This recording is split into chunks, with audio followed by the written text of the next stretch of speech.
You are listening to Echoes from the Void, the Archives. Stories recovered from places history tried to forget. Blackridge is a town most people pass without noticing. There are no welcome signs, no landmarks, no reason to stop. The road curves past an open field, then straightens, as if urging travelers to keep going. At the edge of that field stands a stone memorial, weathered, cracked, names carved deep enough to survive rain, snow, and neglect. No flowers rest at its base, no footprints linger nearby. People in Blackridge avoid the place after sunset. Every winter, when the fog settles low and heavy across the ground, the town hears marching. Not footsteps, marching. Perfect rhythm. Disciplined. Too many boots to count. That was the winter Caleb Rowe arrived. Caleb accepted a short-term job maintaining the memorial, cleaning the stone, repairing the gate, replacing plaques no one read anymore. It was quiet work, forgettable work. On his first morning, the locals watched him from a distance. One woman eventually spoke, her voice barely carried. "Leave before dark." A man beside her added, "If you hear a whistle, do not answer it." Caleb smiled politely. Old towns always had stories.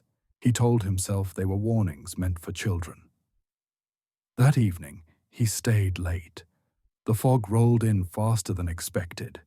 It moved like something alive, crawling across the field, swallowing the road, dulling sound until even his own footsteps felt distant. Caleb locked the gate and turned back once more toward the memorial. That was when he heard it. A whistle, short, sharp, commanding. The ground beneath his boots tightened, not shaking, but bracing, as if the earth itself was preparing for something it remembered too well. Out of the fog stepped a soldier, then another, then another. They marched in formation, uniforms torn and outdated, faces pale, eyes fixed forward. Some were incomplete, a hand fading into mist, a leg dissolving below the knee, a chest held together by shadow. They did not see Caleb. They marched straight through him. Cold tore through his body. The smell of wet soil and rust filled his lungs. His breath caught. His heart raced. At the end of the column walked an officer. Unlike the others, his face was intact. He stopped. Slowly, he turned his head. "You are late," the officer said. The fog closed in, and the marching did not stop. Caleb did not remember falling asleep. Awareness returned slowly, like a tide pulling back. Cold air, damp boots, a weight pressing down on his chest. He was standing in fog. The memorial was gone. The field was gone. In their place stretched a battlefield carved into mud and ruin. Trenches cut deep into the earth, filled with dark water and debris.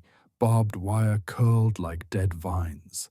The sky burned a dull, lifeless gray. Whistles echoed from every direction. Men moved past him, alive and dead at the same time.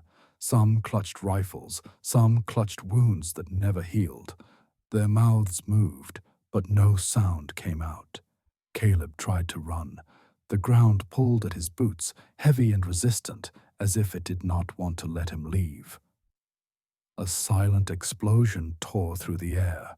Dirt rose, hung suspended, then fell back into place, resetting itself like a memory replaying on a loop. The officer appeared beside him. "You can hear us," the officer said. "That means you can remember." Caleb shook his head. His mouth opened, but his words vanished before they formed. "We were told the war ended," the officer continued. "Papers were signed, flags were lowered, speeches were made." He gestured toward the soldiers marching past. "No one told us." Caleb noticed something then. The men were repeating the same movements, the same steps, the same mistakes. Some fell, some screamed without sound. Then they rose and marched again. The war was not continuing. It was repeating. "Why me?" Caleb finally asked. "Because the living stopped coming," the officer replied. "Because memory fades when it is not visited." The fog thickened. The trenches began to fill with water. Caleb felt pressure build in his chest, like hands pushing inward. "Someone has to witness," the officer said. "Someone has to hold the line." The whistle blew again. Caleb stepped forward and marched. Morning came to Blackridge without fog. Sunlight touched the empty field. Birds returned. The world appeared normal again. The gate at the memorial stood open. Caleb's car sat where he left it, cold, untouched, keys still inside. No footprints led away. The town searched for days. Fields, roads, nearby woods. They found nothing. Eventually, the searching stopped. A week later, the town council met in silence. Another name was carved into the stone. Caleb Rowe, caretaker, missing. Winter returned. So did the fog. The marching followed. But something had changed. Between the boots, the townspeople heard breathing, slow, uneven, human. Parents closed windows at night. Children stopped asking questions. One evening, a child tugged at her father's sleeve and asked why the soldiers sounded tired. The father said nothing. At the edge of the field, among the familiar shapes, marched a new figure. Modern clothes, mud-stained, eyes wide and awake. Caleb marched with them. He remembered his name. He remembered the town. He remembered the world moving on without him. He held the line because someone had to, because forgetting was easier than remembering. The war was never over. It was only abandoned. This record now belongs to Echoes from the Void, the archives.